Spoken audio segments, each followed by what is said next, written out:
सगळ्याला सुरुवात मला वाटणाऱ्या एकटेपणाच्या भावनेतून झाली। मी छोट्या छोट्या घरगुती उपयोगाला येतील अशा वस्तू घरोघरी जाऊन विकते। काही हरकत नाही, मी परत येईन। हा, हळू हळू। जरा गरगरल्यासारखं वाटलं। तुम्ही एक काम कराल का? तुम्ही 1-2 मिनिटं घरात बसा। का माहित नाही, पण बिंदूला भेटल्यापासून मला जगण्यात पुन्हा उत्साह वाटू लागला।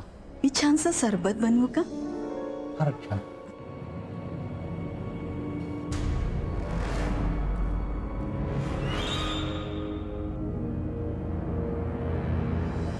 आज दुपारभर तुम्ही काय चाळे केलेत आणि काय रंग उधळलेत?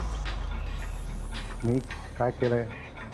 अरे माझ्या तोंडून ऐकण्यापेक्षा तुझ्या मोबाईलवर बघ।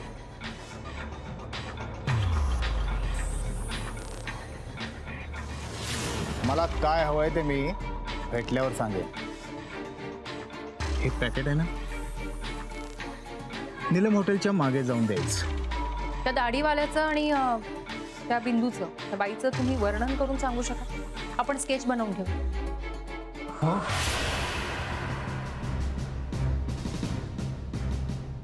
नीता मॅडम, त्या दोघांनी काकांना फसवलंय आणि ब्लॅकमेल करून त्यांना ते पॅकेट तिथे पोचवायला लावले।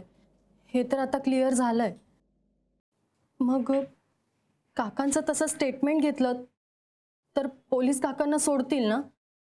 हे बघ गायत्री, मी तुला खोटी आशा दाखवणार नाही। ब्लॅकमेलर जर काकांकडून पैसे घेत असता तर गोष्ट वेगळी होती, पण इथे तो काकांकडून पैसे घेत नव्हता, तर ड्रग ट्रेडिंग सारख्या एका सामाजिक गुन्ह्यात अडकवलंय त्याने। त्यांना ते करायला भाग पाडले आणि ते पकडले गेले। त्यामुळे ही केस खूप कॉम्प्लिकेटेड झाली। ते दोघंही सापडल्यानंतर आपल्याला पुराव्यानिशी हे सिद्ध करावं लागेल की काकांनी ब्लॅकमेलिंगला बळी पडून हे सगळं केलंय। त्या पॅकेटमध्ये काय होतं याची काकांना अजिबात कल्पना नव्हती। तर एक वेळ कोर्ट आणि पोलीस त्यांच्यावर पुनर्विचार करतील।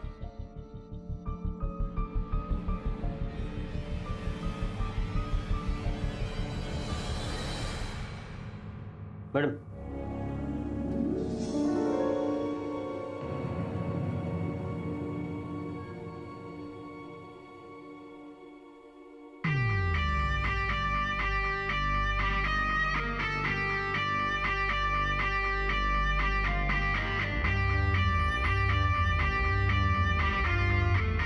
असेच दिसतात ते दोघं।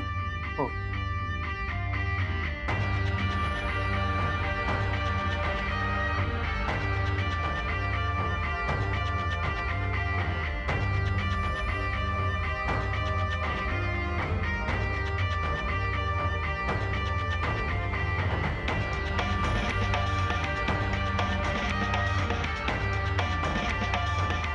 बंडू,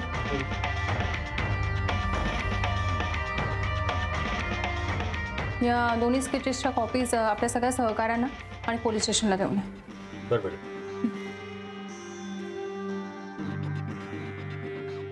थँक्यू। मॅडम, काका खरंच निर्दोष येतो, ते लवकर सुटायला हवेत। हे बघ, तुझी तळमळ कळते मला, पण त्या ब्लॅकमेलरनी प्रेशराईज करून काकांना जबरदस्तीने त्या ड्रगच्या पॅकेटची ने-आण करायला लावली।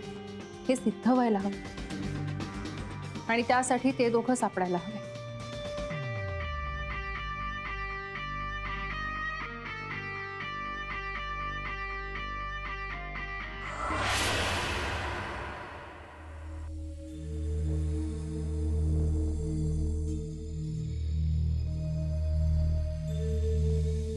तर हे बघ इन्स्पेक्टर साहेब, हा माझा लेखी कबुली जबाब। जे जे जसं जसं घडलं ते सगळं यात लिहिलेलं आहे। मला सांगा, ज्या फोनवरून तुम्हाला ब्लॅकमेलरचे फोन येत होते त्याचा नंबर सांगू शकाल? माफ करा इन्स्पेक्टर साहेब, मला काही आठवत नाही आणि माझा मोबाईल दे तुझा। मोबाईल कशाला? मोबाईल दे, दे लवकर। अरे काढ.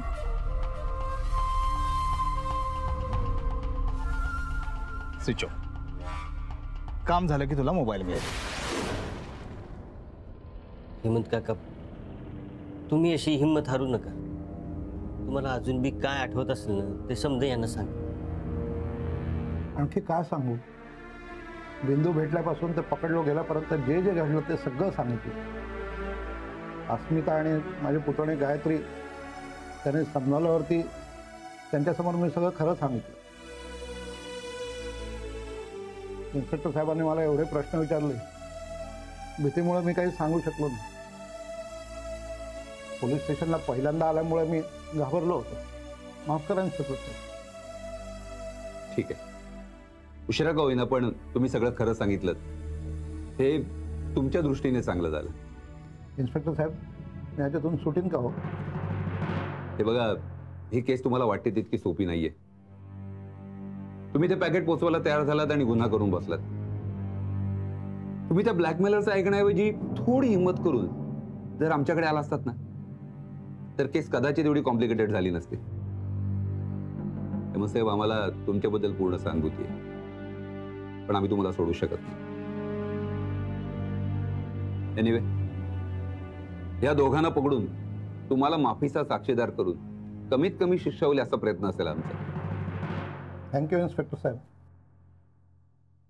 इन्स्पेक्टर साहेब, काका चुकले ते मान्य आणि ते कबूल बी करतात, प्रायश्चित बी घेतात. असं म्हणतात ना की जो प्रायश्चित घेतो त्याला देव बी माफ करतो. काय बंडोजी, कायदा अशा भाबड्या भावना जाणत नाही, पण आपण चांगले प्रयत्न करू. शिंदे, हे दोन्ही स्केचेस पोलीस स्टेशन आणि पब्लिक प्लेसेसला पाठवायला सांगेल. हे दोघं लवकरात लवकर लॉकअप मध्ये दिसायला हवेत.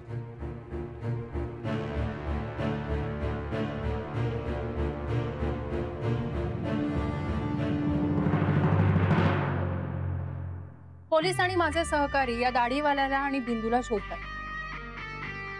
त्या रात्री काका पकडले गेलेत हे त्या दोघांना कळलं तर असणार, कारण त्या रात्री त्यांचं पाकीट त्यांच्या माणसापर्यंत पोहोचलं नाही. बोल बंडू. ठीक आहे, तू काकांच्या मोबाईलचं स्टेटमेंट घेऊन डायरेक्ट पोलीस स्टेशनला पोहोच. मी तिथेच येते. त्या स्टेटमेंटमध्ये ब्लॅकमेलरचा नंबर नक्कीच मिळेल आपल्याला.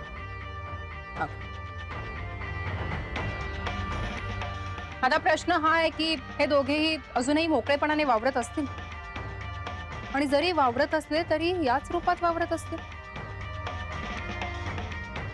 मुळात हेच यांचं खरं रूप आहे की फसवा गेटअप आहे.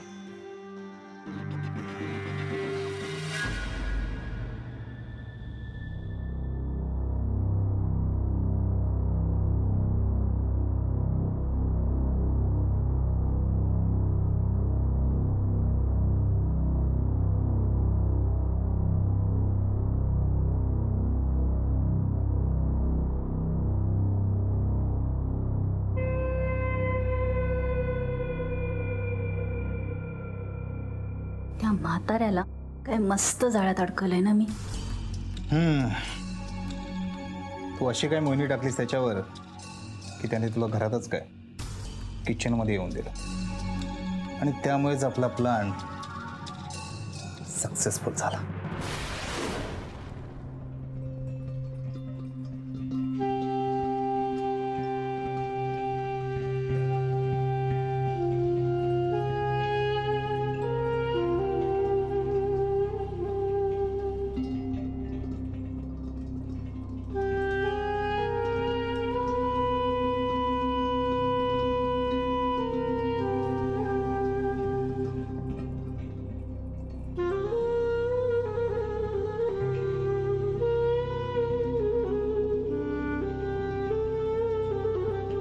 घ्या.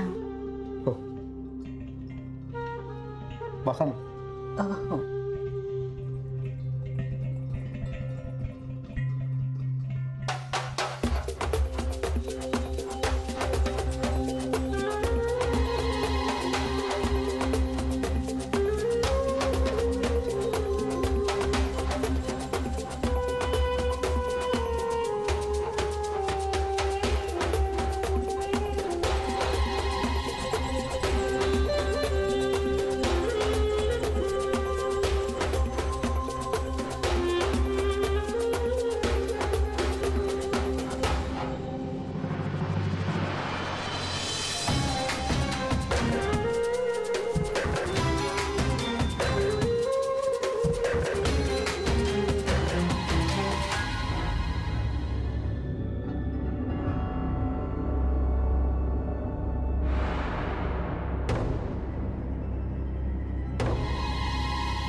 मस्त काम केलंस हा.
चल झालं उठ.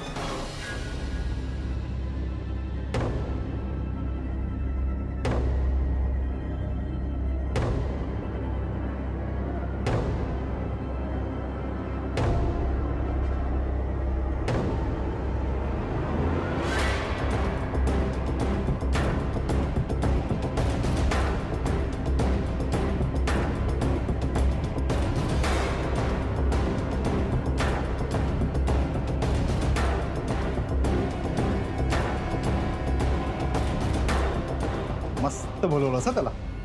सगळं प्लॅन प्रमाणे झालं. आता बघायला कसं खेळ होत होते. बोम. अगं हे काय केलंस?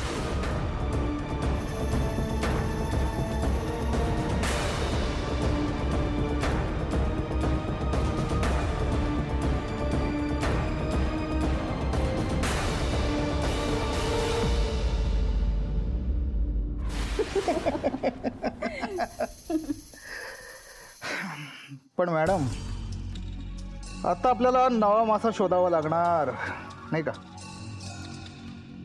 मी जाळं टाकल्यावर मासा गळाला लागणार नाही असं कधी होतं का रे? ते तर आहेच. असे आशेने गळाला लागणारे बरेच मासे आहेत या पाण्यात. मला भीती वाटते ना ती पोलिसांची. ते आपल्या मागावर असतील तर? त्यांना कसं कळणार आहे? हे बघ, तुझ्या बरोबरचे फोटो मी हेमंतला दाखवून अशी भीती घातली आहे की तो कोणालाच काही सांगणार नाही. अरे पण पोलिसांच्या भीतीमुळे तो बोलला तर? अगं बोलून बोलून काय बोलणार आहे तो? फार तर त्या दाढीवाल्याचं आणि त्या साडीमधल्या त्या आंबाड्यावाल्या बाईचं वर्णन करेल बस. हे बघ, तू टेन्शन घेऊ नकोस. पोलिसांच्या समोरून जरी आपण गेलो ना तरी सुद्धा ते आपल्याला ओळखू शकणार नाही. डोंट वरी. तू स्वतःला तरी ओळखू शकतेस का? हा, किती बदल आहे मला. खरंच रे, किती वेगळे दिसतोय ना आपण. मग कोणीही ओळखू शकणार नाही आपल्याला.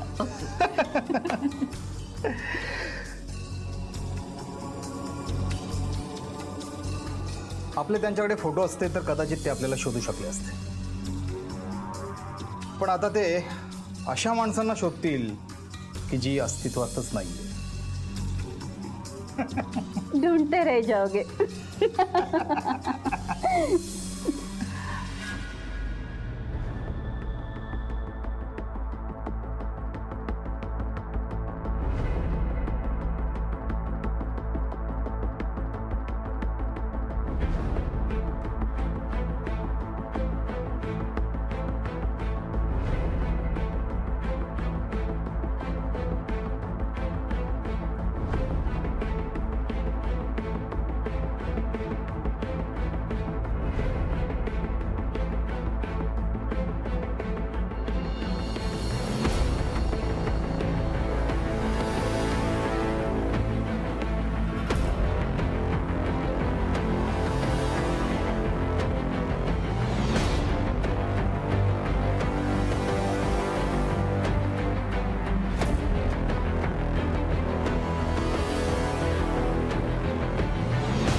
आम्ही सगळीकडे विचारलं, पण त्या दोघांबद्दल कोणाला काहीच माहित नाही. पण तो ब्लॅकमेलर तर काकांच्या घरावर पाळत ठेवून होता. म्हणजे तो काकांच्या एरियात अगदी त्यांच्या घराजवळ गेला असणार. तरी त्या दोघांना कोणीच कसं पाहिलं नाही. किंवा मग कदाचित ते दोघं वेश बदलून काकांना भेटले असतील. त्यांचं खरं रूप काही वेगळंच असू शकतं. हो, ते बनावट रूप फक्त दिखावा असेल आपल्याला भुलवण्यासाठी. त्याचा खरा चेहरा, खरी ओळख वेगळीच असेल.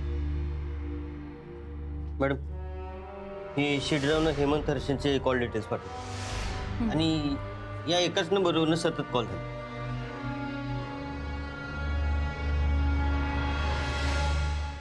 मला वाटतं ब्लॅकमेलिंगसाठी या नंबरवरनंच कॉल केली असते. हा नंबर कोण कमल किशोर खत्री या नावावर आहे आणि त्याचा ॲड्रेस कांदिवली आहे. कमल किशोर खत्री? हा.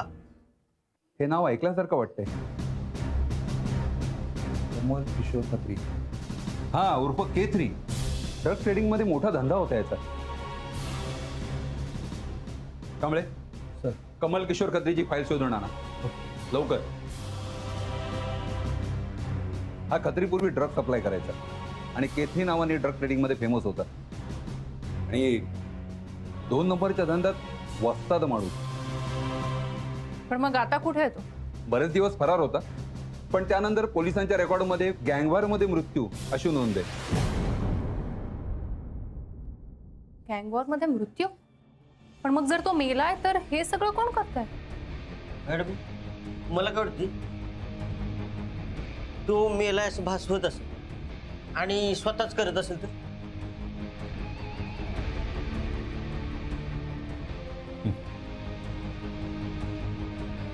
मॅडम, आवर.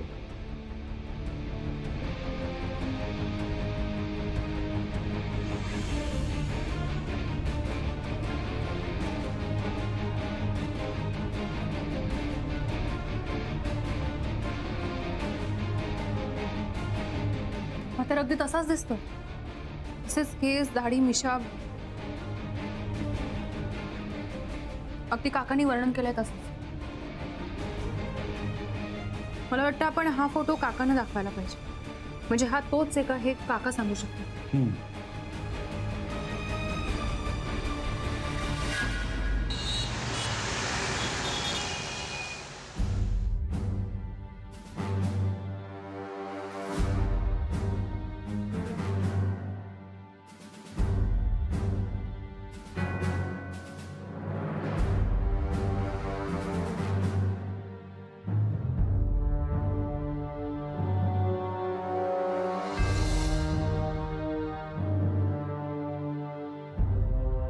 काका, नीट आठवून सांगा, हा तोच माणूस आहे का जो तुम्हाला ब्लॅकमेल करत होता?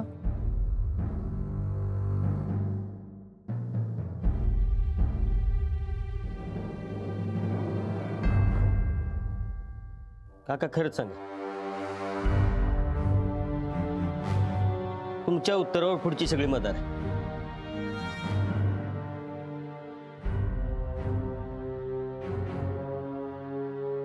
समीर, त्यांना हा फोटो झूम करून दाखव ना. हो मॅडम.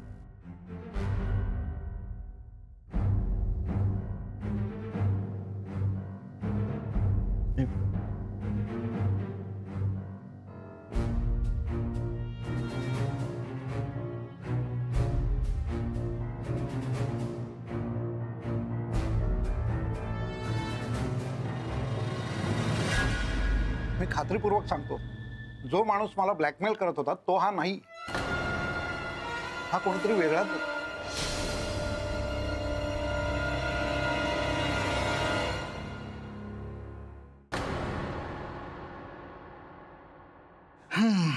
त्यांचा शोध कधीच संपणार नाही. कारण ते ज्या खत्रीला शोधतायत ना, तो आता अस्तित्वातच नाही.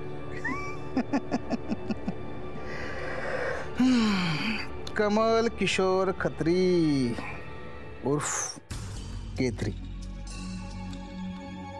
उपयोगात आला, जिवंत असतानाही आणि मेल्यानंतरही. मॅडम, शक्यता अशी असेल की हा केतरी म्हणजे खत्री कदाचित जिवंतच नसावा आणि कुणीतरी त्याचा सिम कार्ड वापरून आपली दिशाभूल करत असेल तर? करेक्ट आहे तुमचं. काकांना त्रास देणाऱ्या माणसाने अगदी खत्रीसारखाच गेटअप केला होता. याचा अर्थ तो ब्लॅकमेलर एकतर खत्रीला आधीपासून ओळखत असेल किंवा मग कदाचित त्या खत्रीच्याच गँगमधला असेल. तुमचं म्हणणं असं असेल तर हा माणूस लवकरात लवकर आपल्या समोर येईल.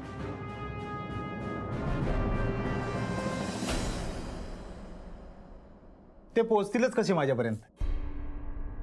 आणि हेमंतने वर्णन केलं तर ते खत्रीच असेल आणि नंबरही खत्रीचाच.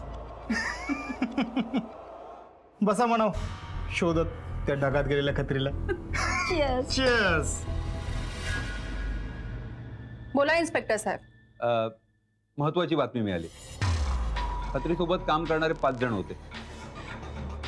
दोघं एन्काउंटर मध्ये गेलेत आणि तिसरा मंगू ठाण्याच्या जेलमध्ये होता. त्याला आमच्या कस्टडीत आणले. चौकशी सुरू आहे. ओके. आणि उरलेले 2 जण? हा, जगन आणि कैलास. त्यांचे फोटो तुम्हाला मी मेल केलेत. जरा प्लीज बघून घ्या. हो हो, एक मिनिट होल्ड करा. समीर, इन्स्पेक्टर साहेबांनी 2 फोटोज मेल केले, जरा चेक कर. हा इन्स्पेक्टर साहेब, समीर ते फोटोज डाउनलोड करतोय.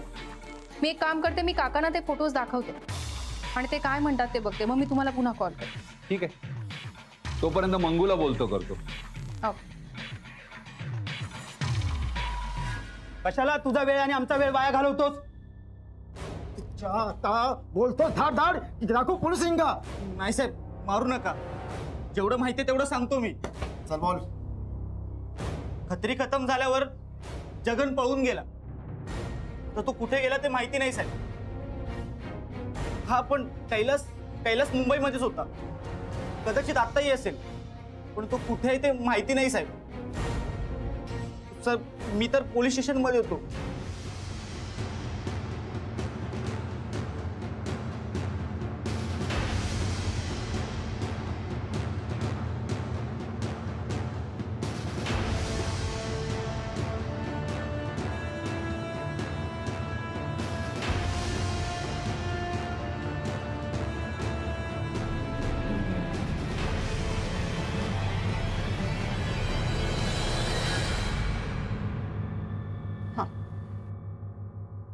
बघा काका, या दोघांपैकी कोणी आहे तो?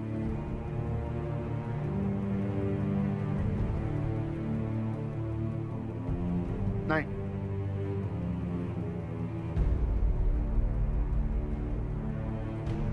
समीर, एक काम कर, यांना या स्केट सारखी दाढी वगैरे लावून दाखवताना. ओके.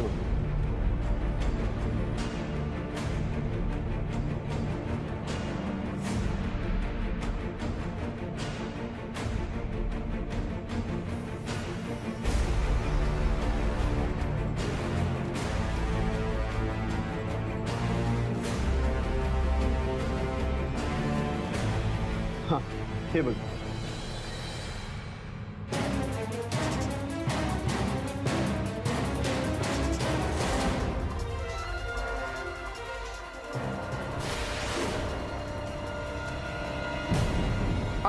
हाच तो माणूस जो मला ब्लॅकमेल करत होता.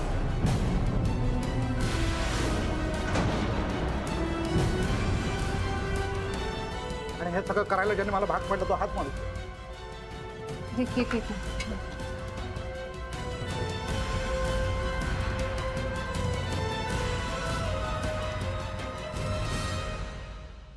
म्हणजे कैलास हे सगळं करतोय.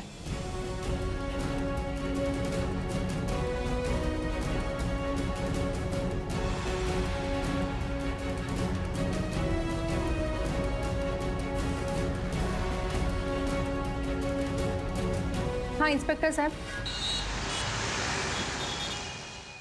काकांना आम्ही जेव्हा पहिल्यांदा कैलासचा फोटो दाखवला तेव्हा त्यांनी ओळखलं नाही. मग आम्ही लॅपटॉपवर त्यांना दाढी मिशी वगैरे दाखवून तोच फोटो दाखवला. तेव्हा त्यांनी लगेच ओळखलं. याचाच अर्थ तो दाढी मिशा लावलेला, काकांना ब्लॅकमेल करणारा, त्यांच्यावर पाळत ठेवून असलेला माणूस कैलासच आहे.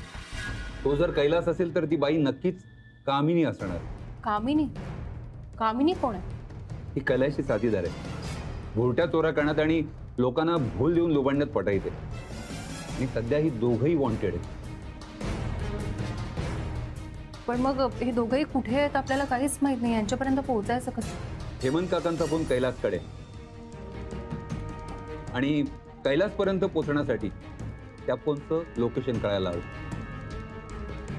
मी तशा इन्स्ट्रक्शन देतो. एक मिनिट सर. हां, त्या खत्रीचा फोन सुद्धा कैलासकडे, म्हणजे त्याने खत्रीचा फोन जर ऑन ठेवला असेल आणि आपण त्याच्या फोनवर फोन केला तरीही आपल्याला त्याचे लोकेशन कळू शकतं. एक चान्स घ्यायला काय हरकत? फोन करायला हरकत नाही, पण तो सावध व्हायला नको. त्यापेक्षा असं करूया, आपण या हँडसेटवरून फोन करूया. यातलं सिम कार्ड अशा नावावर आहे की आपण फोन केलाही त्याला कळणारही नाही आणि संशय येणार नाही. पंडू, हां समीर, तू location trace.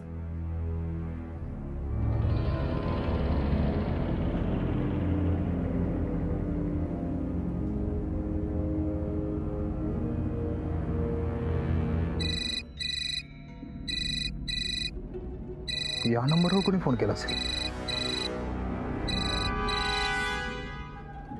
Hello hello hello hello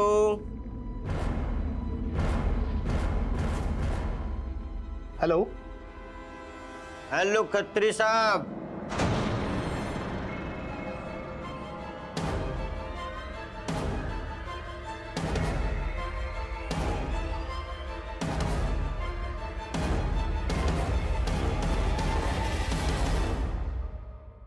madam, या नंबरचं लोकेशन मालाड मालवणी भागातलं दाखवतं.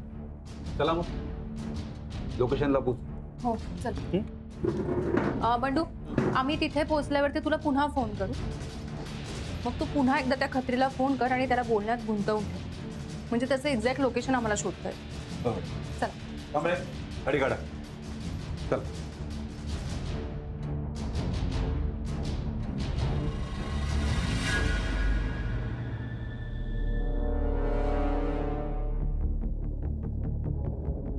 काय झालं डार्लिंग?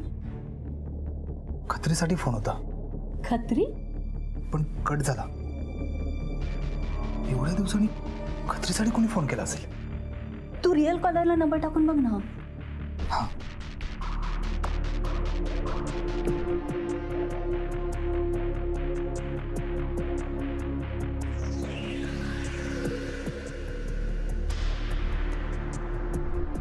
Kuber lucky lottery.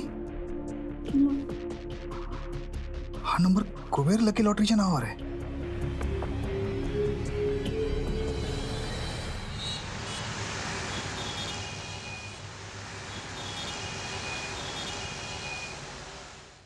हा बंडू, आम्ही मालवणीत पोहोचलोय. मगाशी तुला सांगितलं तसं पुन्हा त्याला फोन कर आणि त्याला बोलण्यात गुंतवून ठेव. तोवर समीर लोकेशन ट्रेस कर. हो मॅडम. खत्री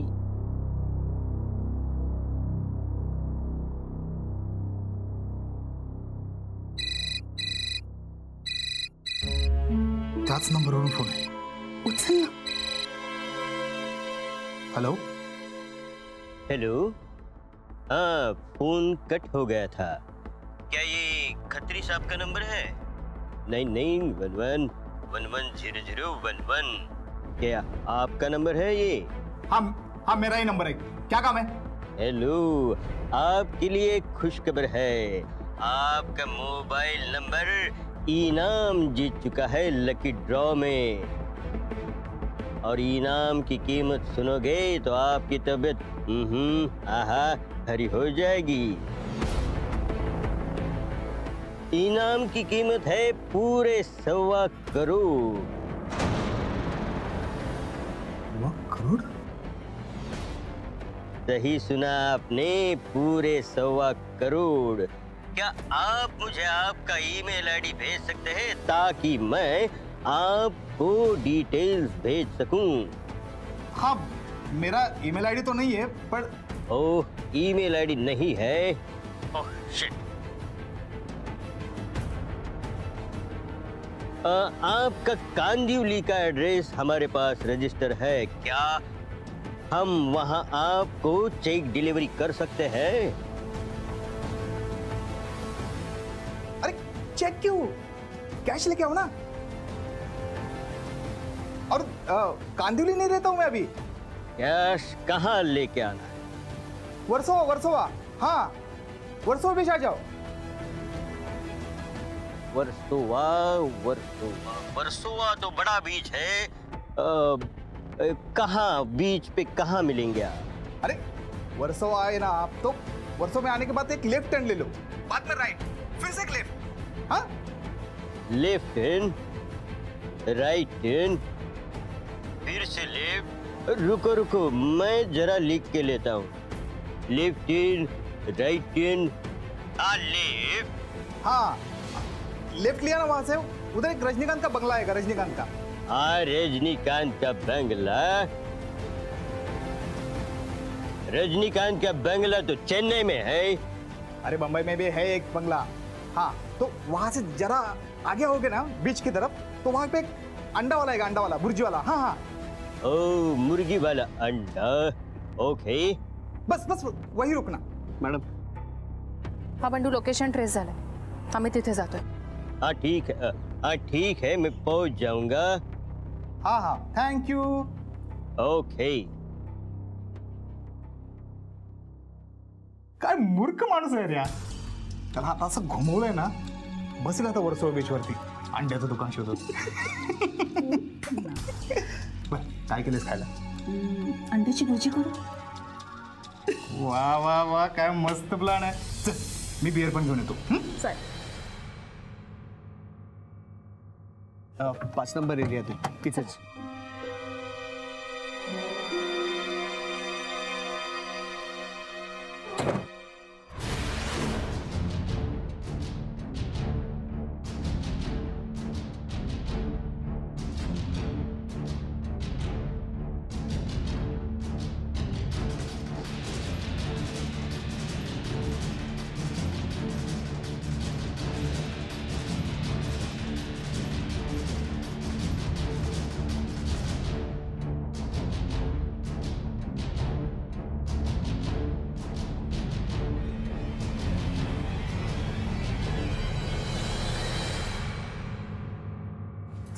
इथे कुठेतरी आहे मला.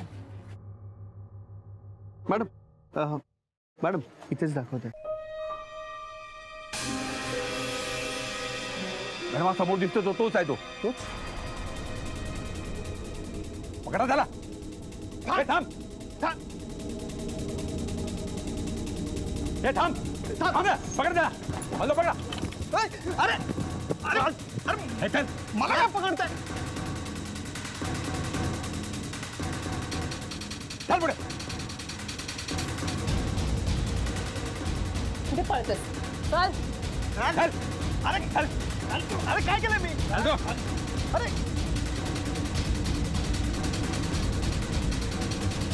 अरे, आम्हाला का पकडलंय? का पकडलं? पोलीस चौकीला चल, तू तुला सांगतो का पकडलं. चला घेऊन. अरे इन्स्पेक्टर साहेब, हेच ते दोघे जण. याच बाईनं मला फसवलंय आणि हाच तो तरुण जो ब्लॅकमेल करून मला पाकिटं पोचवायला भाग पाडत होता. यांच्यामुळेच माझ्या काकांचं आयुष्य उद्ध्वस्त झालं.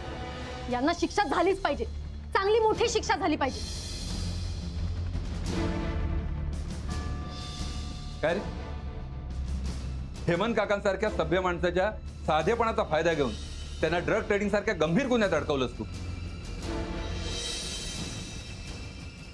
आणि तू ग त्यांच्याशी मैत्रीचं नाटक करून त्यांचा विश्वासघात केला आणि गुंगीचं औषध देऊन त्यांच्याशी जवळीक साधून त्यांचे फोटो काढलेत. लाज नाही वाटत तुला? अगं, तुझ्यामुळे संपूर्ण स्त्री जातीचा अपमान झालाय.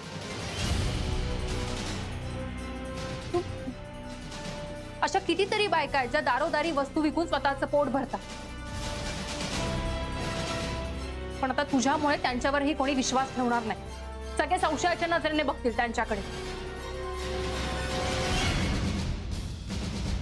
तुमच्यामुळेच माझे काका यात अडकले. काय मिळालं तुम्हाला हे सगळं करून?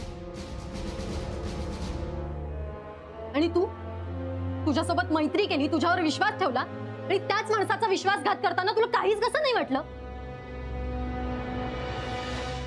गायत्री, अगं या अशा गुन्हेगारांची मनं मेलेली असतात. त्यांना काय करणार आहेत कुणाच्या भावना? गेंड्याच्या कातडीप्रमाणे निबर असतात हे लोक. आम्ही सरळ करू. आता यांच्या कर्माची फळं जेलमध्ये भोगतील.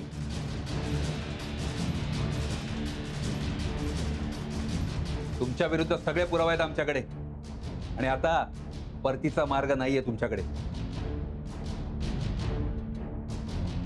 बऱ्या बोलानं लेखी कबुली जबाब द्या, नाहीतर तुम्हाला सरळ करायला बरेच मार्ग आहेत आमच्याकडे. हवालदार घेऊन झालाय ना? अरे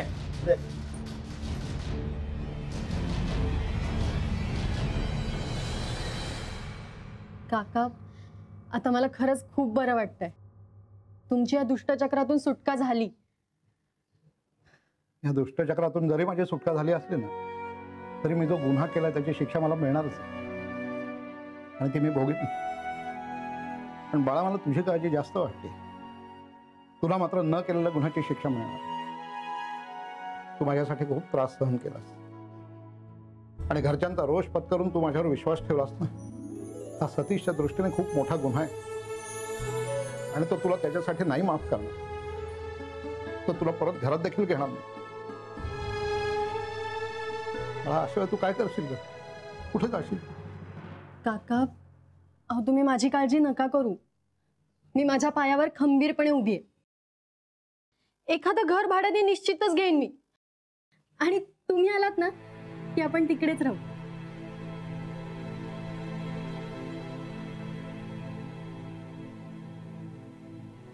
गायत्री, तुझ्या हिमतीचं करावं तेवढं कौतुक कमी. आज तुझ्यासारख्या शूर मुलींची आपल्या समाजाला खरंच खूप गरज आहे. पण काका, या सगळ्यातून तुम्ही सुद्धा एक धडा घ्यायला हवा. ते म्हणजे तुम्हाला बिंदूशी मैत्री करावीशी वाटली, तुम्ही तिला घरात घेतलं, यात गैर काहीच नाही.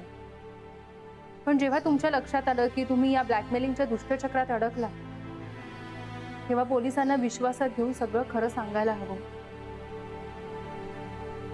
म्हणजे पुढचा अनर्थ टळला असता.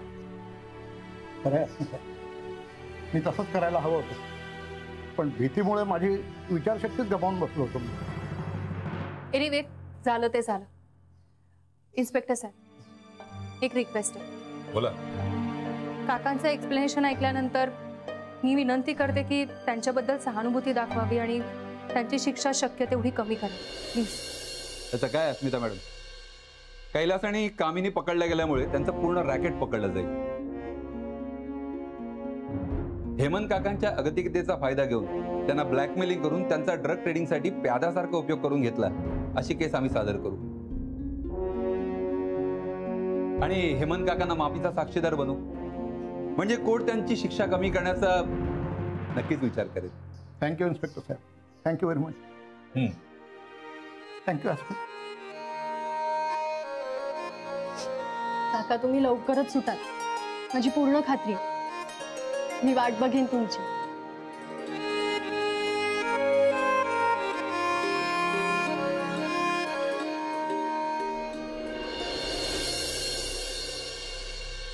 काकांनी बिंदूला घरात घेतलं आणि म्हणूनच बिंदू आणि कैलासला त्यांचा डाव साधता आला. पण म्हणून काकांनी जे काही केलं ते चुकीचं होतं असं नाही म्हणता येणार, कारण त्यांच्या मनात पाप नव्हतं. काका लवकर विधूर झाले होते, त्यामुळे त्यांना समवयस्क स्त्रीच्या आधाराची, कंपॅनियनशिपची गरज होती, जी अगदी नॅचरल आहे. फक्त तरुण वयातच नाही तर उतार वयात सुद्धा अशा आधाराची गरज भासू शकते आणि त्यात गैर काहीच नाही. फक्त काकांनी जरा सावधानता बाळगायला हवी होती. बिंदूवर आंधळा विश्वास टाकून त्यांनी तिला सरबतात औषध मिसळण्याची संधी दिली आणि पुढचा अनर्थ घडला. त्यापेक्षा काकांनी आणखीन काही भेटींनी तिला व्यवस्थित पारखून मग तिच्याशी मैत्री करायला हवी होती. म्हणूनच अनोळखी व्यक्तीशी मैत्री जरूर करा, पण तिच्यावर आंधळा विश्वास टाकू नका. त्या ब्लॅकमेलरने काकांना ड्रग ट्रेडिंग सारखा गंभीर गुन्हा करायला भाग पाडला आणि काका फसले. घरच्यांसमोर बदनामी होईल या भीतीने काका ते काम करत राहिले. पण खरं तर काकांनी पहिल्याच वेळी थोडं धाडस करून जर पोलीस कंप्लेंट केली असती ना, तर पुढचा अनर्थ टळला असता. तुम्ही सुद्धा चुकूनही अशा कुठल्याही प्रकरणात जर अडकला तर घाबरून जाऊन स्वतःचं आयुष्य उद्ध्वस्त करून घेऊ नका. तर घरच्यांना विश्वासात घेऊन सगळं सांगा आणि पोलीस कंप्लेंट करा. एक वेळ निडरपणे बदनामीला सामोरे जा, पण गुन्हेगारीचा मार्ग पत्करू नका. कारण चुकीला माफी असते, पण गुन्ह्याला माफी नाही.